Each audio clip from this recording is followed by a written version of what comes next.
Well, first I want to say thank you all very much for your comments and asking how things are going. Things are going. So here's what happened. November 10th, 2024. My wife and I were hanging out at home, goofing around as always, and I made her laugh so hard that she thought she was going to pee her pants. So she went running into the bathroom, and it turns out that was actually her water beginning to break. It's not the way it is in the movies where you hear the snap and then suddenly there's this gush of water that splatters all over the floor. It wasn't like that. It was just like a little bit. And so she gets up the next morning. I'm sitting there drinking my coffee, and she gets up out of bed and goes to the bathroom, and then she calls me and she's like, "Tate, come here." And her pajama bottoms were a little wet. She's like, "I don't know what this is." And so we called her doctor, and her doctor was like, "Why don't you just go to the hospital and someone will meet you there, take a bag just in case, and we'll figure out what's going on." So we go to the hospital, we're in there for a while, the doctors, nurses do some tests, and next thing you know, they're like, "We're gonna admit you, your water broke." So Stevie's water broke a little bit at a time. She kept thinking she was gonna lose bladder control or something, but it was actually her water breaking, just incrementally. I didn't know that could happen, but there you go. So, Saturday, November 11th, my son was born. We were very happy. She was in labor for about 8 hours or something like that. So not awful, but she handled it like a champ. And that little boy came out and was gorgeous. And we were very happy. And so things are going on, and babies don't sleep real well when you bring them home at first. And so I was tired, and I was still working 3 days a week. I was taking Mondays and Fridays off as sort of a paternity leave. And so I'm at work one day, and we unload a truck of supplies, and then when we're done putting all that stuff away, I get this fluttering feeling in my chest, in my diaphragm, and I start to get really lightheaded. And the next thing you know, I'm waking up on the floor with my coworker hovering over me going, "Tate, are you okay, Tate?" And I was like, "Yeah, I'm fine. I just passed out. It's not a big deal." So I tried to get up and go back to work, but I'm sitting there and I'm like, I don't feel very good. So I called Stevie, and she came and got me.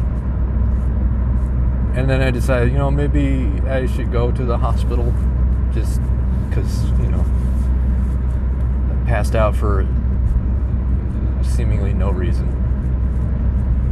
So I get to the hospital, I tell them what happened, I just want to make sure I don't have a concussion, and that I didn't, hurt my back or anything, because I landed flat on my back.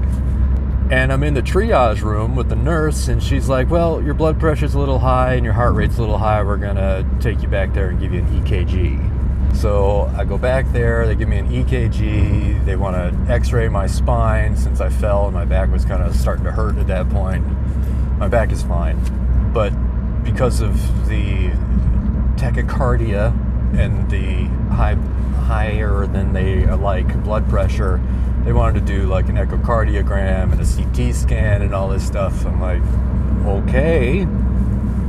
So it turns out I have aortic stenosis, which is a calcification in one of my heart valves, which means it doesn't open and close as well as it should. So my heart's working harder than it needs to, or than it ought to. So I spent the night in the hospital. They did the tests. I ran on the treadmill and all that stuff, and they eventually released me with the conclusion that you have a heart problem. You need to follow up with a cardiologist. And I'm thinking, I have a 1-month-old son. This is 1 month after my son was born. Like, I cannot die right now.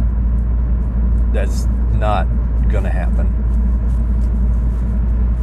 So they sent me home with discharge papers that said, "Do not shovel snow," or anything like that. That was, like, duh. Of course, we haven't, if you see out the window here, we haven't had much snow this winter. It's been a fairly brown winter here in central New York State.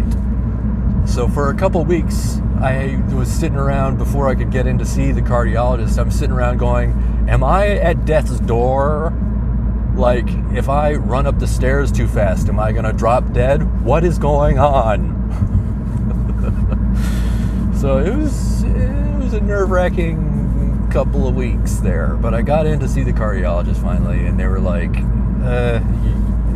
you need to just get more exercise so your heart's strong enough to compensate for the stenosis,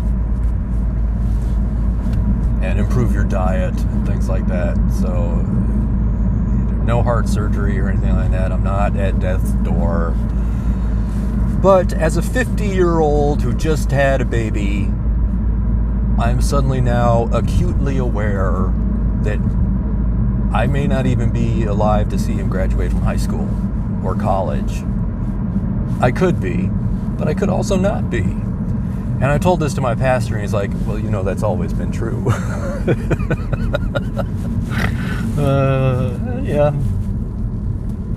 Yeah, I suppose so.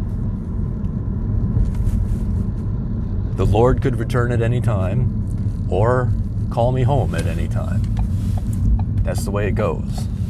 But, you know, when you get an actual diagnosis from a doctor, it's a little more real. Like, I've always been aware that we can all go at any time. You never know what's going to happen. You get hit by a falling plane or something. But this is like, oh, I've got a problem. And, you know, if you Google aortic stenosis, it can, if you look in the wrong places, it can make it sound like you've only got a month to live. So that was alarming. I did that before I saw the cardiologist. That wasn't a good idea. Google is not always our friend. Heart is okay. I'm dealing with it. Continuing to see doctors to you know, keep an eye on it and all that stuff. But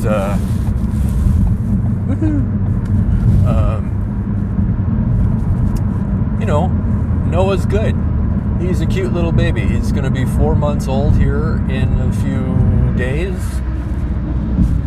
And he's adorable, and I love him. And he's very opinionated and loud. And he's finally learning to sleep better, which is good. So yeah, that's kind of what's going on.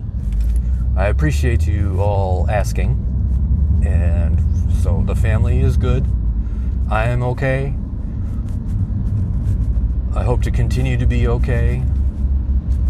I'm back to working 5 days a week now, which is a bummer, but that's the way it goes. I enjoyed being home with the family 4 days at a time. That was really great. But reality has a way of returning, and here we are. 40 hours a week again. And that's good. Got to provide for the family. That's it. Thank you all so much for asking how I'm doing or telling me that you're in similar situations. That's fantastic. Congratulations to everyone expecting babies. That's really, really great.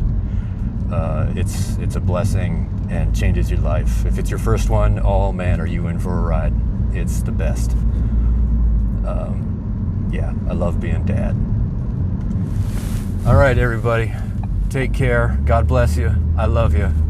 And I'll see you when I see you. Okay? Bye.